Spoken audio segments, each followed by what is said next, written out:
getting wild. Round the table with a rock and roll child. Conversations flow like the whiskey neat. Double D podcast can't be beat.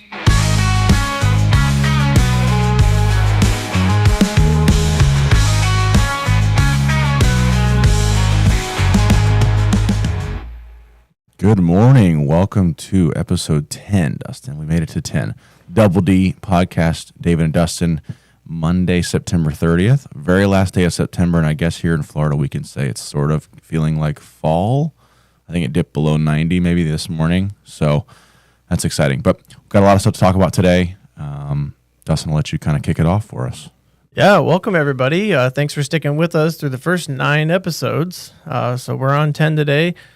We are going to mostly talk about the hurricane, very devastating storm, also lightly hearted, devastating for UCF football. So we're talking about, a little bit of the rankings here first. I'm a little surprised. We did see Oklahoma State fall out of the top 25, but, you'd think with such a big win against UCF that Colorado had more votes.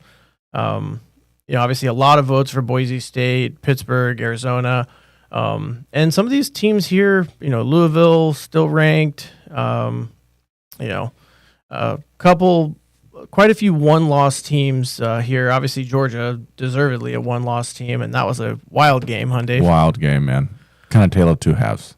Man, so tale of two quarters, really. First quarter, fourth quarter, because Alabama came out guns blazing. Couldn't miss. 21 points in the first quarter, and then, correct me if I'm wrong, but Georgia had 18 or 19 points in the fourth quarter. They throw a bomb to the 17-year-old at Alabama, and he does a double spin move, and all of a sudden scores a touchdown for the Alabama it win. was just bizarre. It was just kind of showed if you just start slinging the ball, maybe you can score pretty quickly. Kind of the anti-typical SEC football. So, yeah, crazy game. I feel like if you played that again, though, I might pick Georgia again. You know what I mean? It's one of those. Like, it was honestly kind of an anomaly. Or if you're Alabama, you just throw it to the kid every time.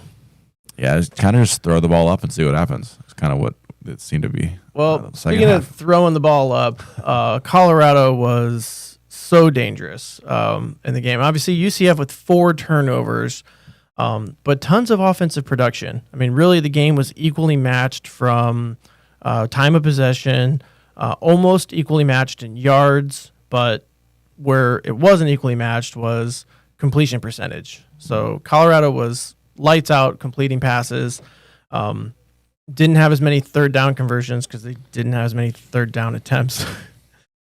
Certainly didn't have to go for it on fourth down. UCF made it 3 for 5 on fourth downs. So a lot of good successes for UCF, a strong start, but you're not going to win a football game with 4 turnovers. And it was rough. It was really a butt whooping. I know you were out there, and it was delayed due to the rain. Do you think that affected the game? In UCF's favor. UCF's favor, okay. Yeah, running team. Obviously, maybe now we can say it wasn't in their favor if they fumbled the ball in wet conditions. Sure. But, I would rather have a running offense in a wet day than a passing offense. I'm apparently incorrect about the... Well, not to pour salt in the wounds, but UCF was heavily favored. We talked about that last week. So yeah, you saw spreads from 13.5 to 15.5, depending on different sports books. Wasn't even close. I mean, almost could have had the spread the other direction, right. and then they would have covered. So 48-21. It was so hard to watch, and particularly because there was these 2 jerk Colorado fans right in front of me. And, they yelled, sit down and shut up, UCF fans. And I was like, wow, you're going to say that in our house? And so then we scored again. This is in the first quarter. And I was like, you sit down, shut up. And then that was my end of my talking. Exact words, please sit down. You please sit down, too. Yeah, it was. He had big new kickoff. Was DJ Khaled, did he perform? I was a little late for the tailgate to see DJ Khaled, but somebody had a sign that said, please crowd surf or something. And he did. I did hear that. That's crazy. That is crazy. DJ Khaled coming in, major tailgate. We're undefeated tailgating. But boy, that was a rough game. So I'm going to probably cover at that. But I will say I have promised a friend here that, talking about, certain teams, fans, that they've made promises that they have not delivered on. So if you were supposed to eat something gross or do something gross, the internet will hold you accountable, and you should do it. You should do what you said you're going to do. If you know who you are, in all instances, do what to. you said you're going to do, especially college football. If you make a really outlandish claim that you're going to eat or do something gross, if your team loses or whatever happens, you need to do what you said you're going to do. I'm going to leave it at that, Dave. I think it's more than fair. All right, so on to the real storm here, Dave. I want to pull up a couple videos online. Really, this one is pretty short. I know we do call up a lot of videos on our podcast here. And again, we're going to throw everything down in the comments or the description. So if you like and subscribe, you can see these videos from us. But the Hurricane Helene that just came through was a Category 4 at landfall, 140 mile an hour winds. That's a third storm this year, third named storm to hit the Big Bend of Florida. And here we are with a lot of destruction in that area, Steinhatchee, a lot of homes destroyed in Florida, but a lot of the more just devastating destruction has been in Georgia, Tennessee, and both of the Carolinas. Just devastating, man. Just crazy to watch some of these videos. A lot of people still without power. A lot of people still not found. Right, still not found. Actually, my wife and I are supposed to go up there next Saturday to go to Charlotte and then Asheville and then finish in Knoxville. And so, a lot of the devastation and even the Airbnbs we've contacted without power, just devastating to say the least. So we're fortunate that we weren't up there, but just you feel feel for those communities. Before I called this up, Dave, if you look here, and this is totaled here on the bottom, South Carolina, 752,000 residents without power. Georgia, over 500,000. North Carolina, nearly 500,000. Florida, 130,000. Virginia, almost 100,000. So in total here, estimates are that over 2 million people have no power currently in the United States. Just mind-boggling, I guess, to say the least. All right, let's call this up here. And of the United States is coming to terms with if there are any complaints filed, everything that Helene washed away. The storm hit in Florida's Big Bend region just after 11 last night. In Taylor County, Florida, leaders estimate about 90% of Keaton Beach homes were destroyed. The storm also knocked out power for about 300,000 customers. There's no timeline for restoration. And take a look at these aerials from Pinellas County, south of Big Bend. The wind whipped boats up to shore, some hitting houses. And off the coast of Sanibel Island, south of Tampa, the U.S. Coast Guard shared this video where crews were able to rescue a man and his dog before Helene made landfall. A dramatic rescue, but the good news, both are okay tonight. Moving now into Tennessee, where today bands of the storm forced patients and staff of Unico Hospital out onto the roof. This is in Irwin. The Tennessee National Guard says it rescued about 54 people. All of the patients were safely transferred to a different care facility. Leaders are looking to see if there was a structural failure that allowed the nearby river to rise by so much and so quickly. Flooding also impacting the Carolinas. Yeah, wild, Dave. Just a massive amount of storm damage there. Just really feel for all those communities, man, and all the, what it's going to take to rebuild. Yeah, this article in BBC News in the UK really does a good job kind of summarizing from this morning, how devastating the storm has been. So on record of named storms in the past 40 years, this is one of the most deadly storms. Right now, death tolls are hovering in the 90s to nearly 100 and counting because of how many people aren't yet, checked in. There's just not a lot of cell reception, especially in the Asheville area. And that whole county was really devastated. Over 30 deaths just in that one county in North Carolina. I'm sure a few of the deaths are attributed by, spin up tornadoes from the storm. But, we're looking at north of $100 billion worth of damage, and it's so hard to estimate this early, a few days after the storm hitting. But, we're talking about in the news this morning, who's going to pay to rebuild Gaza, and U.S. taxpayers having to, cover that tab. I hope we're covering the tab in Asheville and in, American cities before we're doing anything. Yeah, we should overseas. certainly be. We're focusing on those first. So it'll be interesting to see what happens there.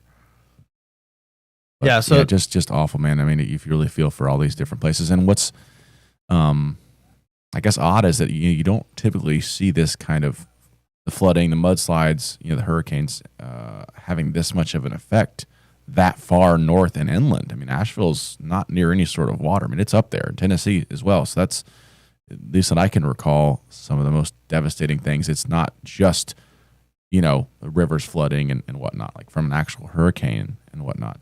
So if we're going to have storms continuing to follow this path, especially like late September into October in these warm Gulf waters, and they're coming through the Gulf, going through Florida, Alabama, into the Carolinas, through Georgia, and into Tennessee even, they're getting trapped into these mountains. They got the Blue Ridge Mountains, you have Smokies up there in and Tennessee. the Smoky Mountains really, held the storm in, and then you get a ton of rainfall into, these creeks and rivers, and then it's just overflowing the dams and creating, devastation. A lot of people not expecting to have much of an impact other than a super wet weekend are having homes washed away across the country. So, and we have more storms, Dave, on the way. I did see that, yeah. So there's a couple of videos on Instagram, but that we can share out in the comments. But so the next named storm is to be Hurricane Kirk.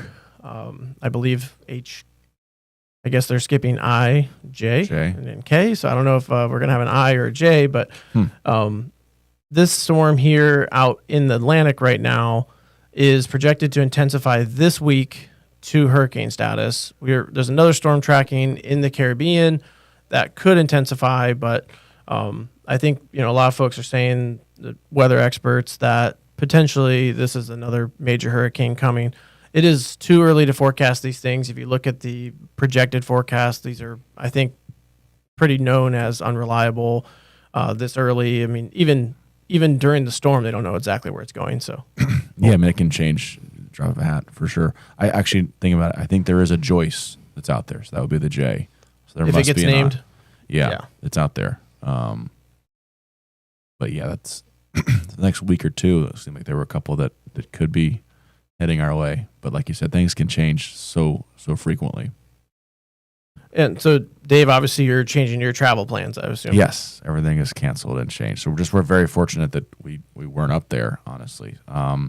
We did have some friends of ours that actually brought their kids to camp up there and are currently like stranded or don't even have cell phone reception and lack of communication. So just really praying for them and just everyone that's affected by this. Just absolutely devastating. And like you said, typically this is a little bit late for when you, at least kind of when we're growing up here in Florida, used to see hurricanes. But obviously 2 years ago, we had the ones that were almost this exact same weekend. And so you're starting to see it later September into October more frequently than we used to. So yeah, just awful to say the least. And so really my heart goes out to all those people that are still dealing with this and will be dealing with this for a long time. And as we referenced last time, I had some experience in insurance.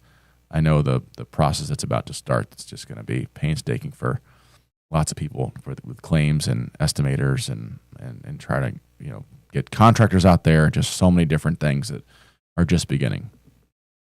Yeah, and obviously we'll pray for everyone who's been affected here, but very thankful for all the first responders and contractors that are mobilizing to take care of people. I think contractors get a pretty bad rap from profiting off of storms, but they are the ones helping people rebuild. And we've seen pretty tremendous videos online of responses from other hospitals opening up for places that have flooded and taking people in.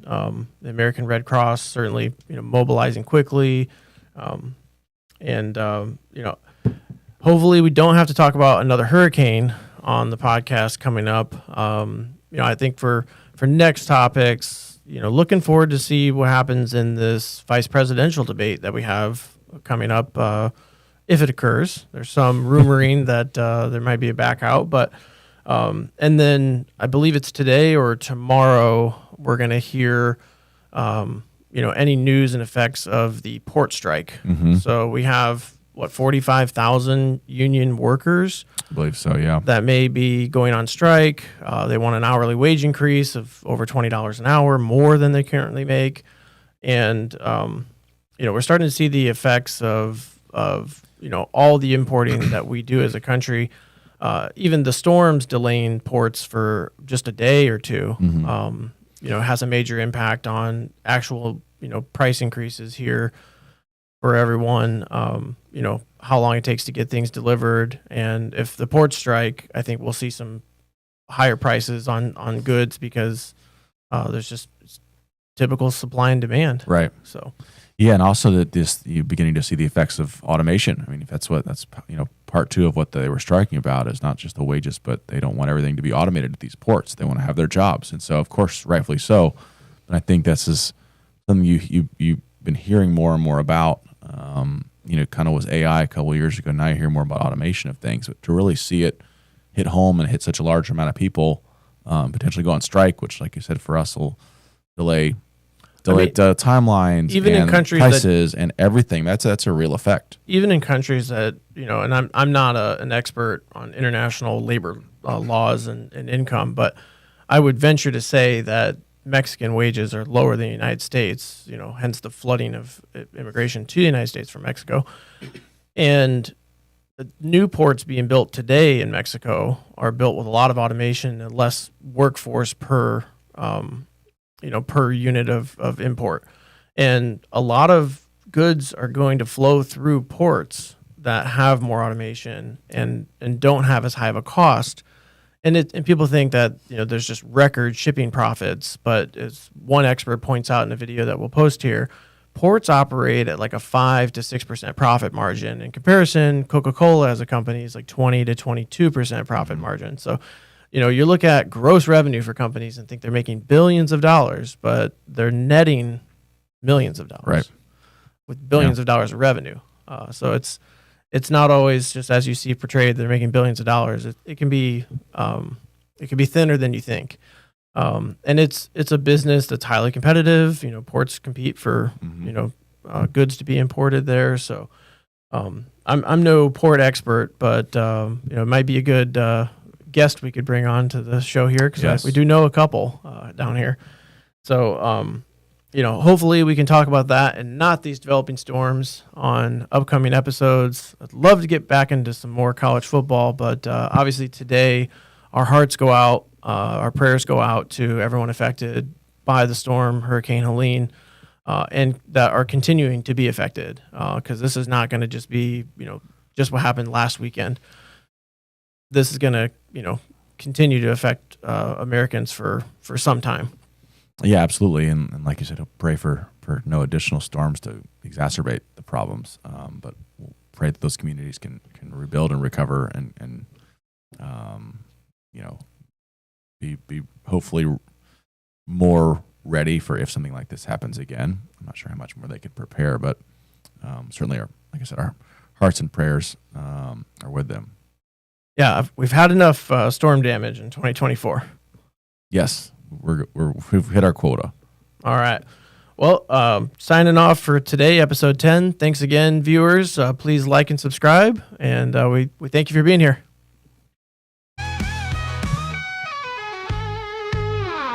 Double D, we're breaking it wild. Round the table with a rock and roll child. Conversations